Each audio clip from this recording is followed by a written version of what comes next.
I want to ask your thoughts on the news yesterday. We didn't touch on this at all.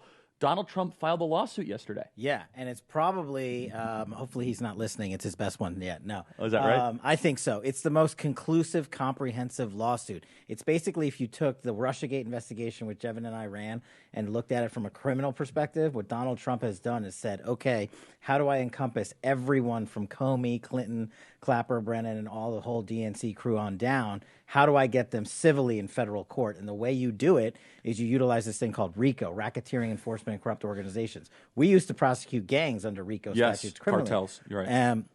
But what most people don't realize is RICO also has a civil function. So what he did was he took the RICO statute, which is permissible under by law, and said these guys orchestrated the largest criminal enterprise in U.S. history, but I'm suing them on my civil side of the house for, I don't know, $75 million. The whole point, right, is to get to discovery. Yes. Well, then also civil can lead to criminal. Absolutely. It can. But I think John Durham's got that covered. We can talk about that later. But I think what the president wanted to focus on was finally say, I'm not going after onesies and twosies here. I'm bringing everybody in, one federal lawsuit. Everybody's got to go to the table as a defendant. So just being objective, do you think this has a chance of... Yes. Walk us through why, because I mean we've just kind of been so used to be cynical. Sure, right? and you know we talk about how hard it is for defamation and when you get deplatformed and all that. This is totally different animal.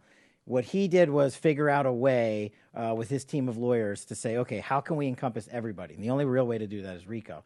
But is there a way to hold them accountable under that statute civilly? RICO permits that both monetarily with judgments north of $100 million, which he doesn't really care about.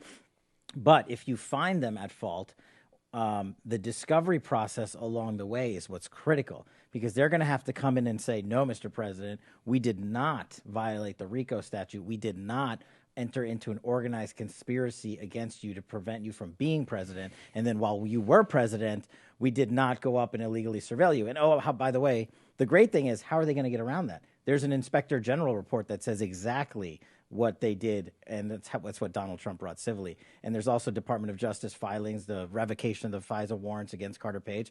How are they going to get around that? These are judicial rulings in place and concrete memorandum under oath that they can't dodge.